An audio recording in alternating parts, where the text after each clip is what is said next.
there, and welcome to my channel. If you're not new here, then welcome back. I'm Florence, and I'm an artist and a stay-at-home mom. In this video, I'll be showing y'all how I did this portrait step by step using mainly alcohol markers. Right now, I'm transferring my line art to the mixed media book from Ohuhu by using graphite paper. If you want to see a full tutorial on how I do this, I have one on my channel already that I'll link here and in the description. So go check it out after this video. I'm actually considering buying a light box finally. At the point of recording, I have transferred so many portraits from the past few weeks and I'm quite burned out. I want to use up all my graphite paper first, but I don't know. What do y'all think? Does it work well with watercolor paper?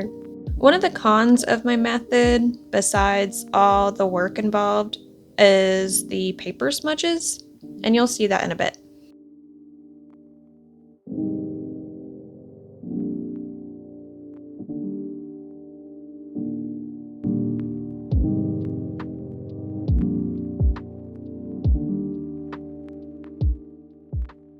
And as always, I'll be using the Prismacolor Coal Erase pencil in Carmine Red. So I used a plastic eraser and a kneaded eraser to clean up the line art. Plastic is for those annoying smudges that I made by putting too much pressure while transferring. The kneaded eraser is to lighten up the graphite. And now I'm going over everything with the red pencil. I do almost all of my line art with this pencil.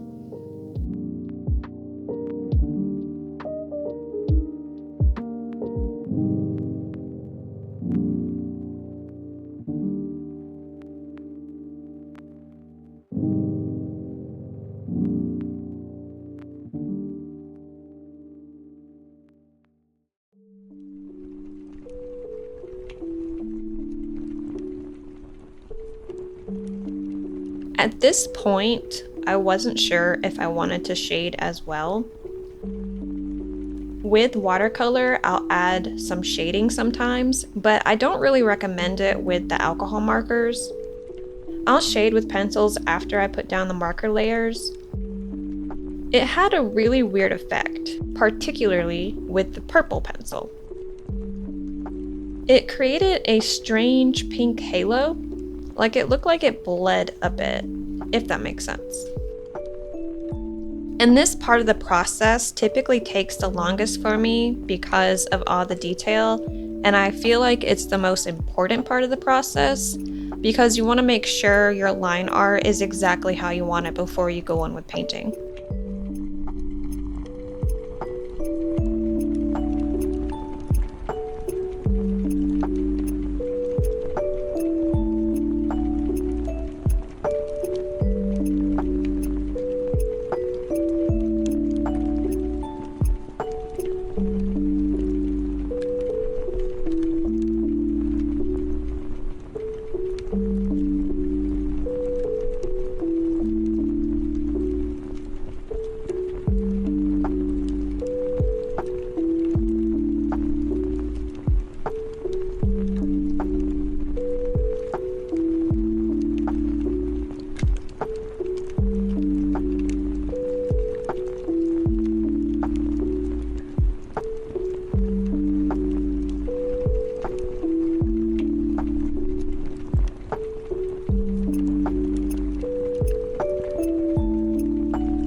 I'm still learning how to color with these markers.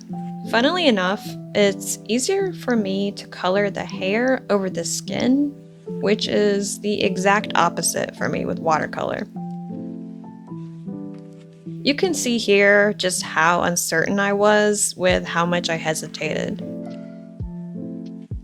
I also did not film a good bit of the coloring and rendering process.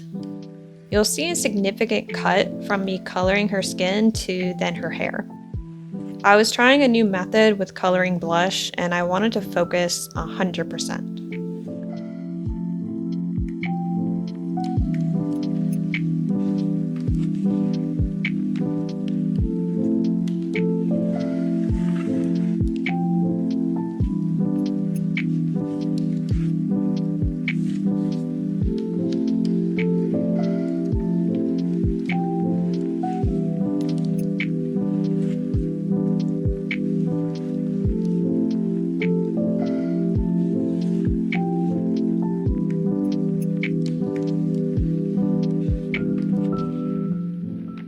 Sometimes it's hard for me to focus on my painting while I'm filming. I'm sure many other people feel the same way. It's as if I'm putting on a performance. Not that I'm faking, but I feel like I have to be super poised and make sure my desk looks okay. For example, normally when I paint, I take my glasses off and I get really up close and personal, and it's just not possible to film a good shot like that. You'll just see my hair.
Now we're about to get into materials, and just a heads up here, I had to re-record the audio, so if it looks like it's synced weird, that's why.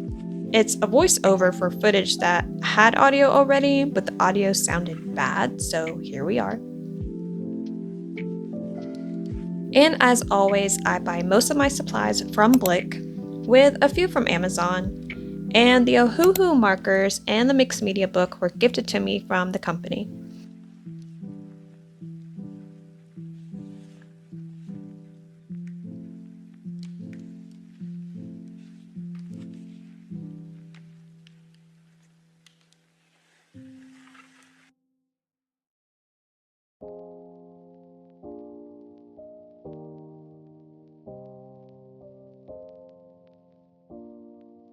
Getting right into line art tools. That will be the beloved Prismacolor Colorways in Carmine Red. They do have a 12 and 24 pack of a variety of colors, so I bought the 12 pack and used the purple, blue, and black pencils for this piece with the finishing touches.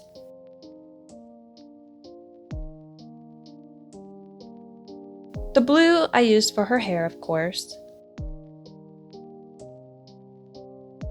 The purple I used for her skin tattoos and some shading.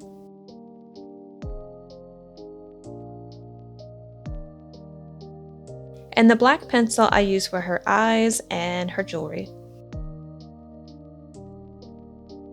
After I finished the liner, I used my Ohuhu markers from their pastel set for the main colors and shading.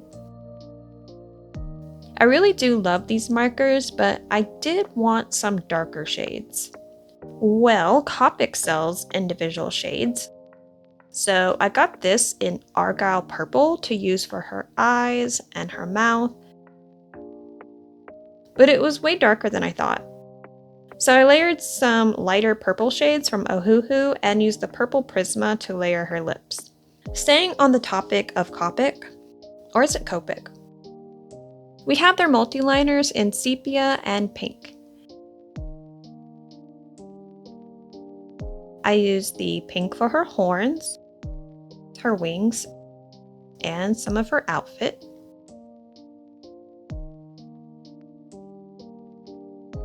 The sepia multi-liner I used for her eyes and some other details.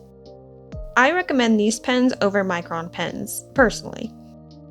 Now here's a surprise. I actually have been grabbing my ArtX acrylic markers for some details of these portraits I've been doing. You'll see though that the nib is quite thick, so I dabbed some on a palette and used my favorite Princeton Velvet Touch brush to get the highlights for her jewelry, eyes, lips, and horns, and some of her outfit. I also mixed the pigment of the markers with my gouache palette. I used the mix for her face highlights with my size 0 round brush.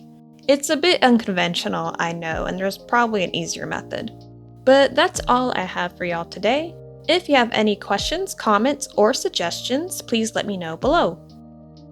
Thank you for watching, and please like, comment, and subscribe for more art videos.